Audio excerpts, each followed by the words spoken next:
Welcome to the marvelous marble capital of the Philippines, ang Romblon. Unexploited, underrated, untouristy, at marami itong naitatagong paraiso. Need I say more? Let's explore Romblon. Let's go! Romblon is a less traveled province and perhaps is the reason why nature's secret is best kept. Hindi lang paningin ang masisiyahan, ika'y marirelax. At lingid sa kaalaman ng karamihan, ang Romblon ay may maraming entry points at dito sa Caticlan Airport ang pinakamabilis, efficient and less hassle. 1 hanggang 2 oras ang biyahe via Caticlan Jettyport going to Santa Fe Port ng Tablas Island. Umpisahan natin ang pamamasyal sa Guindawahan Beach o binansagang Drumstick Island. Bukod sa nakaka-excite nitong beaches, nakakagutom ang kanyang hugis. Picturesque ang isla na perfect sa iyong aurahan. Kalapit nitong isla ang tinagong dagat. Bukod sa nakatagong dagat at lagoon, ay makukulay ang mga halaman dito na parang autumn in the beach. Ang munting paraiso naman ng Cove Aurelio ang next. Ang kanyang beach ay perfect sa intimate moment with your loved ones. Kailangan lang mag-advance booking for food and or accommodation. Kung vibe naman ng El Nido ang hanap, perfect ang Lapus-Lapus Beach Cove. Ang payapa ng lugar na to at maganda mag-swimming.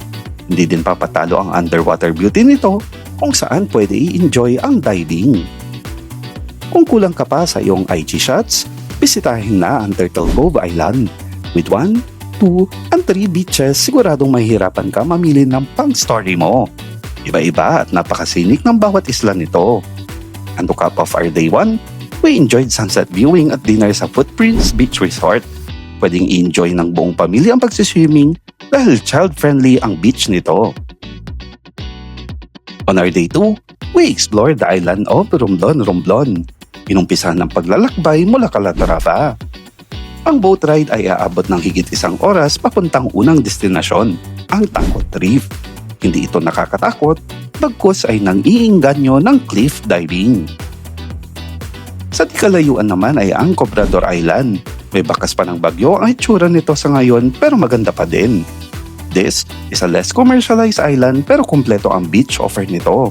Mapapaswimming, snorkel or dive ka sa ganda ng dagat. Tara naman sa mismong bayan ng Romblon. Ikutin ang town at huwag kaligtaang mamili ng kung ano-anong pasalubong na gawa sa marmol.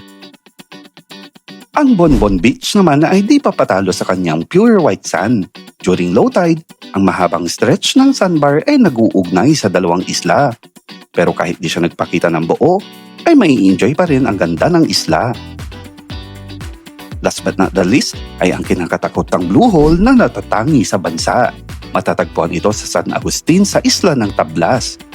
Remember to dive here with a trained and licensed guide.